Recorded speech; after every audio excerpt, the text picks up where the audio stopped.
सर्वांना हरिओम.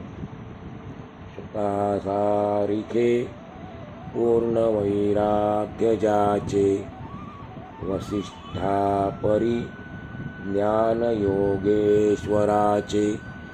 कवी वाल्मिका सारिखा मान्य ऐसा, नमस्कार माझा सद्गुरु रामदासा. श्रीमद भागवत दशक 16 मध्ये आज आपण 9वा समास शिकणार आहोत. या 9व्या समासाचे नाव आहे नाना उपासना निरूपण. नाना उपासना निरूपण. नाना म्हणजे विविध, वेगवेगळे, निरनिराळे. उपासनाचा अर्थ आपल्याला माहिती आहे. वेगवेगळे उपासनेचे प्रकार आहेत, विविध प्रकार आहेत. मग ते कोणकोणते आहेत, त्याच्यामागे हेतू काय आहे वगैरे गोष्टींचं निरूपण या समासातून समर्थांनी केलं आहे. चाणाक्ष जिज्ञासू श्रोत्यांनी समर्थांना असा प्रश्न विचारला की जगात पुष्कळ प्रकारचे लोक आहेत, त्यांच्या उपासना देखील पुष्कळ प्रकारच्या असतात. उपासना म्हणजे उपासना आहे हे आपण लक्षात घेतलं पाहिजे. उपास हा उपासनेचा एक भाग आहे, पण उपास म्हणजे उपासना नाही. उपास वेगळा आहे, उपासना वेगळी आहे. तर जे पुष्कळ प्रकारचे लोक आहेत त्यांच्या उपासना देखील पुष्कळ प्रकारच्या असतात. आणि जो तो आपल्या उपास्य देवतेचे श्रद्धेने आणि मनोभावे भजन, पूजन, स्तवन करतो. स्तवन करतो म्हणजे स्तुती करतो, स्तोत्र गातो. आणि प्रत्येकजण आपल्या उपासनेला निर्गुण म्हणतो. हे कसे काय? प्रश्न काय विचारला चाणाक्ष श्रोत्यांनी की जगामध्ये प्रत्येकजण भगवंताची उपासना करतो, सगुण मूर्तीची उपासना करतो, आणि तरी देखील असं म्हणतो की मी निर्गुण उपासना करतो. तर हे कसे काय? या प्रश्नाचे उत्तर देण्यासाठी समर्थांनी हा समास सांगितला आहे. म्हणून समासाचं नाव आहे नाना उपासना निरूपण. त्या श्रोत्यांच्या प्रश्नाचे उत्तर असे आहे की आपल्या दैवताची स्तुती करण्याचा माणसाचा स्वभाव आहे आणि त्याचाच हा परिणाम आहे. येथे निर्गुण म्हणजे ज्यावेळेला साधक म्हणतो, उपासक म्हणतो की माझी उपासना निर्गुण आहे, तर निर्गुणचा अर्थ सांगतात समर्थ. निर्गुण म्हणजे बहुगुण. अंतरात्मा हाच खरा बहुगुणी आहे. सगळ्या देवता या अंतरात्म्याच्याच अंशरूपाने असतात. भक्तगण जे पूजन करतात ते अखेर अंतरात्म्यालाच पोचते. पावसाचे पाणी झाडाच्या शेंड्यावर पडले तरी पण ते मुळाकडे जातेच, तसे घडून येते. सगळ्यांनाच मूळ सापडत नाही. फक्त साधू संतांच्या अंतर्यामीच खरा आत्मानात्म विवेक असतो. तो मूळ अंतरात्म्यापर्यंत पोचतो.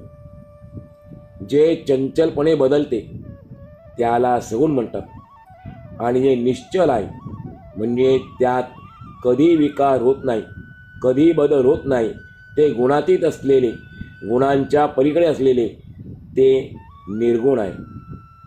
म्हणून आपण जे म्हणतो निर्गुण उपासना, तर त्याचा अर्थ सांगितला आपल्या स्वामीजींनी की निर्गुण म्हणजे बहुगुण. आणि निर्गुणचा खरा अर्थ काय? जे निश्चल आहे, ज्यामध्ये कधी विकार होत नाही, बदल होत नाही, जे गुणांच्या पलीकडे आहे त्याला म्हणतात निर्गुण. परंतु या गोष्टी ज्याने त्याने विवेकाने समजून घ्याव्या. उगीच वाद घालत बसू नये. राजे 2 प्रकारचे असतात. स्वामीजी दृष्टांत द्या. राजे 2 प्रकारचे असतात. एक राजा सिंहासनावर आरूढ झालेला तो खरा राजा असतो, आणि दुसरा राजा तो राजा नावाचा कोणी सेवक असतो आणि तो खोटा राजा असतो. या दोघांमधला खरा राजा आपण ओळखतो. त्याचप्रमाणे उपास्य देवतेला देव म्हणणे ठीक आहे, पण तो खोटा राज आहे.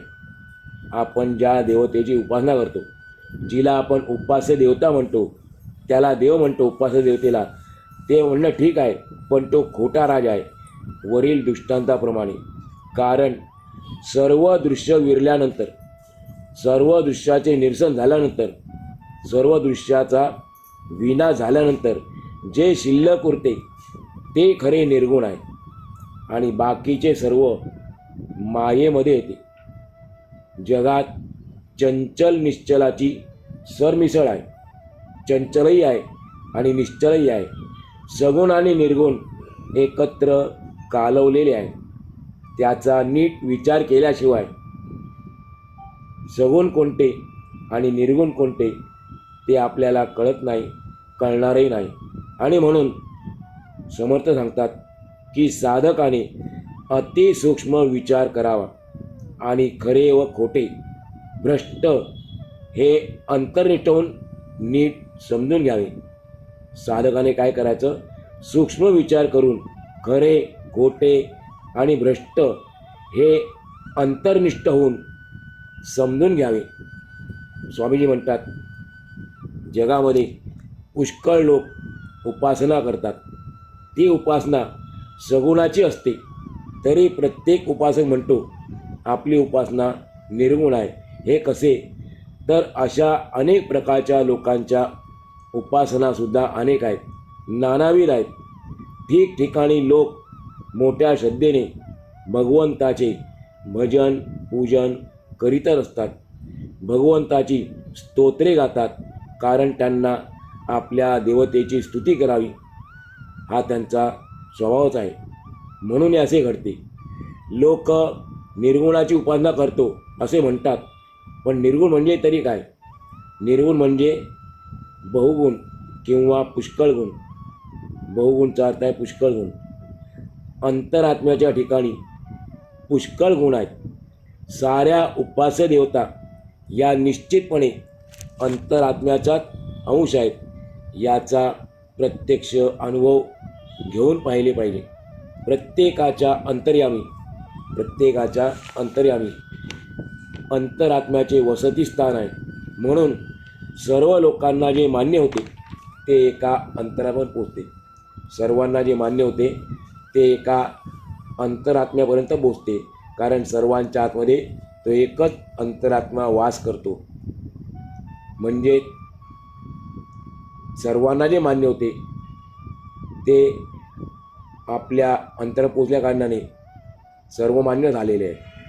ते पाहताना ज्याची त्याची पात्रता योग्यता पाहणे अवश्य आहे. यावर आता श्रोता असा आक्षेप घेतो की स्वामीजी, आपण म्हणता ही केवळ कल्पना आहे. झाडाच्या मुळाला पाणी घातले तरच ते झाडाच्या सर्व पानांना मिळते, हा आमचा रोजचा अनुभव आहे. यावर स्वामीजी उत्तर देताना म्हणतात की अरे हे बघ, तुळशीच्या झाडावर भांडे भरून पाणी घातले तर ते पानांवर क्षणभरसुद्धा स्थिर राहत नाही, ते खाली जमिनीत शिरते. आता यावर कोणी म्हणेल की तुळशीचे ठीक आहे हो, पण मोठ्या झाडाला पाणी कसे घालावे? त्याच्या शेंड्यापर्यंत पाण्याचे भांडे कसे बरे न्यावे? याबाबत गुरुदेवांनी या अडचणीतून मार्ग काढावा. तेव्हा याचे उत्तर असे आहे की मोठ्या झाडाच्या शेंड्यावर पाणी पडते, तेथून ते मुळापर्यंत जाते. जेथे आपले हात पोचतच नाही ते आपण तरी काय करणार?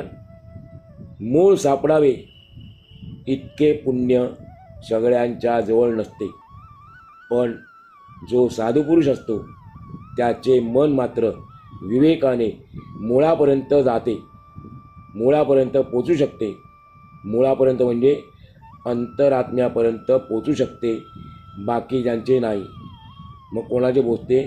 जो साधू पुरुष आहे, जो साधक आहे, त्याचे मन मुळापर्यंत पोचते. वृक्षाच्या दृष्टांतावरून सर्वांच्या आता असे लक्षात आले असेल की पाणी झाडाच्या शेंड्याला घातले किंवा मुळाशी घातले, अखेर ते झाडाच्या मुळाला जाऊन पोचते. शेंड्यावर घातले वरच्या टोकाला म्हणून ते वर राहते आणि मुळाशी घातले म्हणजे मुळात जाते असं नाही. शेंड्यावरचे पाणीसुद्धा खाली मुळापर्यंत पोचते.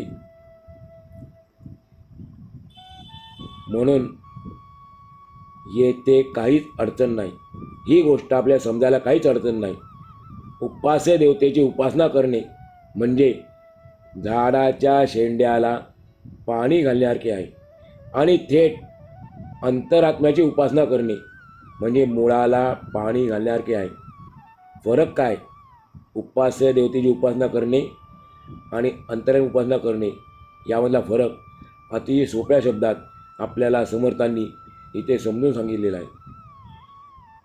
अंतरात्म्याची उपासना करणे थेट म्हणजे मुळाला पाणी घालण्यासारखे आहे, परंतु अंतरात्म्याची उपासना करण्यासाठी लागणारे सूक्ष्म मन सर्वांकडे नसते आणि ज्यांच्याकडे आहे त्यांना ते पुण्याईनेच लाभलेले असते. असा तो सर्वांचा अधिकार नाही. आता आणखीन एक प्रश्न असा आहे की बहुसंख्य उपासक सगुणाची उपासना करतात आणि त्याला निर्गुण म्हणतात, हे बरोबर आहे काय? पहिल्या शंकेचे निरसन झाल्याने श्रोत्यांचेही समाधान झाले. आता सगुणाला निर्गुण का आणि कसे म्हणतात ते आपण सांगावे असं श्रोत्यांनी समर्थांना विनंती केली. जे जे काही आहे चंचलपणे अशाश्वतपणे आहे ते विकार पावते. जे जे काही चंचलपणे आहे अशाश्वतपणे आहे ते सर्व विकार पावते म्हणजे त्याच्यात बदल होतो, त्याला सगुण म्हणतात. आणि सर्व सगुण सोडून जे गुणातीत शिल्लक राहते, गुणातीतचा आता आपण आता ऐकला, सर्व गुणांच्या पलीकडे असलेले, अतीत म्हणजे पलीकडे, म्हणून गुणातीतचा अर्थ आहे गुणांच्या पलीकडे. सगुण सोडून जे गुणातीत शिल्लक राहते त्याला निर्गुण म्हणतात. सगुण आणि निर्गुणाचा हा भेद बरोबर ध्यानात येण्यासाठी आपण सारासार शोधून पाहिले पाहिजे. आपल्या अंतर्यामी सूक्ष्मबुद्धी करून जर आपण पाहिले तर सगुण हे निश्चितपणाने खरे नाही. नीट लक्षपूर्वक ऐकूया आपण. समर्थ सांगतात, आपण जर आपल्या अंतर्यामी नीट सूक्ष्मपणे विचार करून पाहिले, सूक्ष्मबुद्धी करून पाहिले तर आपल्या लक्षात येईल की सगुण हे निश्चितपणाने खरे नाही असे आपल्याला अनुभवाला येईल. कारण जे जे दिसते त्याचा नाश होतो. जे उपजेते नाशे असं म्हटलं आहे न्यायमध्ये. उपजेते नाशे, ज्याची निर्मिती झालेली आहे त्याचा नाश होतो. म्हणजे सगुण मूर्ती जरी असली तरी पण त्याचा नाश आहे. सगुण अवतार घेतलेला आहे भगवंताने मनुष्य रूपात, तरी पण त्यांचा मृत्यू झालेला आहे म्हणजे नाश झालेला आहे. मग आपल्याला हे कधी कळेल? जर आपण सूक्ष्म उद्योग करून पाहिले तर आपल्याला अनुभवाला येईल. कल्पांतर समयी सर्व विश्वाचा प्रलय झाला, विश्वाचा नाश झाला, तरी जे शिल्लक राहते त्याला निर्गुण असे म्हणतात. आणि बाकीचे राहिलेले सगळे काही मायेच्या क्षेत्रात झालेले असते, मायेच्या क्षेत्रात निर्माण झालेले असते. या दृश्यसृष्टीत सगुण आणि निर्गुण एकत्र कालवलेले आहे. सूक्ष्म विवेकाने एकमेकांपासून ते वेगळे करणे अत्यावश्यक आहे. सैन्यामध्ये, शहरामध्ये, बाजारामध्ये, मोठ्या यात्रेमध्ये पुष्कळसे आवाज ऐकू येतात. त्यामध्ये निवडून काढणे अत्यंत कठीण असते. पावसाळ्यात खूप पाऊस पडून गेला आहे आणि मग मध्यरात्री पाऊस थांबल्यानंतर आवाज आपल्याला ऐकायला येतात. त्यांच्यामध्ये निवड करणे कठीण असते. कोणाचा आवाज कोणता आहे हे आपल्याला निवडणे कठीण असते, कारण त्यावेळेला अनेक आवाज ऐकायला येतात. पृथ्वीवर अनेक देव आहेत, अनेक भाषा आहेत, अनेक मते आहेत, अनेक ऋषी आहेत आणि त्यांची नाना मते आहेत. या सगळ्या गोंधळामध्ये निवडानिवड करणे कठीण असते. पाऊस पडून गेल्यानंतर असंख्य अंकुर वर येतात. बीजातून अंकुराची निर्मिती होते. असंख्य अंकुर पाऊस पडून गेल्यानंतर जमिनीतून वर येतात. त्याचप्रमाणे लहान मोठ्या झाडांचे अनेक प्रकार आहेत.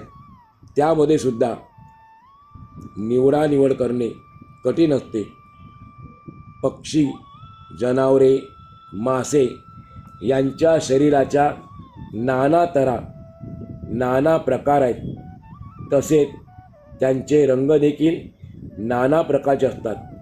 आकारही वेगळे आहेत, रंगही वेगळे आहेत आणि म्हणून त्यामध्ये निवडानिवड करणे कठीण असते.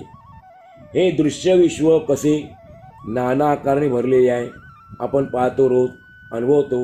हे दृश्यविश्व अनेक आकारांनी भरलेले आहे. त्यामध्ये नाना प्रकारचे बदल सातत्याने होतच आहेत. स्थिर नाही. मुळामध्ये हे दृश्यविश्व स्थिर नाही, कारण ते कुठे आधारलेले आहे? मायेवर आधारलेले आहे. माया चंचल आहे. त्यामुळे दृश्यविश्व देखील चंचल आहे, अस्थिर आहे आणि त्यामुळे या ठिकाणी विश्वामध्ये अनेक प्रकारचे बदल सातत्याने होतच असतात, होतच आहेत आणि ते जिकडे तिकडे अफाटपणे पसरलेले आहेत. अशा या विलक्षण गुंतागुंतींच्या विश्वामध्ये निवडानिवड करणे कठीण असते. आकाशाच्या पोकळीत नाना गंधर्व नगरे दिसतात. नाना प्रकारचे लहान मोठे आकार दिसतात, लहान मोठे रंग आढळतात. पावसाळ्यामध्ये जर आपण पाहिलं आकाशामध्ये तर आपल्याला याचा अनुभव येईल. गंधर्व नगरे खरी ती खोटी नसतात, पण आपल्याला ती खरी वाटतात, भास होतो. अशी नगरे आकाशामध्ये, आकाशाच्या पोकळीवर दिसतात. लहान मोठे त्यामध्ये रंग आढळतात. विविध प्रकारच्या आकृती नजरेस पडतात. त्यामध्ये सुद्धा निवडानिवड करणे कठीण असते. दिवस आणि रात्र, चांदणे आणि अंधार, विचार आणि अविचार यांच्यामध्ये निवडानिवड कशी करायची? स्मरण आणि विस्मरण, शिस्त आणि गैरशिस्त, प्रत्यक्ष अनुभव आणि केवळ अंदाज, प्रत्यक्ष अनुभव आणि केवळ अंदाज यांच्यातसुद्धा निवडानिवड करणे कठीण असते. त्याचप्रमाणे न्याय आणि अन्याय, होणारे आणि न होणारे यांच्यामध्ये विवेका वाचून निवडानिवड होत नाही. कार्य करणारा आणि कार्य करू न शकणारा, शूर आणि वाईट कर्मे करणारा, धार्मिक वृत्तीचा आणि अधार्मिक वृत्तीचा कोण आहे हे भेद आपल्याला कळले पाहिजेत. धनसंपन्न कोण? धनसंपन्न म्हणजे श्रीमंत कोण आहे आणि दिवाळखोर कोण आहे? दिवाळखोर म्हणजे कर्जबाजारी कोण आहे? त्यानंतर साव कोण आहे आणि चोर कोण आहे? साव कोण आहे आणि चोर कोण आहे याचा बरोबर योग्य तऱ्हेने विचार झाला पाहिजे. वरिष्ठ म्हणजे श्रेष्ठ कोण आणि कनिष्ठ कोण? भ्रष्ट कोण आणि अंतर्निष्ठ कोण? हा विचार, याला सारासार विचार म्हणतात. पण असा विचार आपल्याला अगदी स्पष्टपणे कळलाच पाहिजे. असं हे नाना प्रकारचे आपल्याला बदल या सृष्टीमध्ये आढळतात. नाना प्रकारचे लोक आहेत, नाना प्रकारच्या उपासना आहेत. मग ते कशा रीतीने करतात त्याचं वर्णन आपण आता या ठिकाणी ऐकलं. अशा प्रकारे श्री दासबोधाच्या गुरु शिष्य संवादातील 16व्या दशकातील नाना उपासना निरूपण नावाचा 9वा संवाद पूर्ण झाला. आज आपण या ठिकाणी आजचा पूर्ण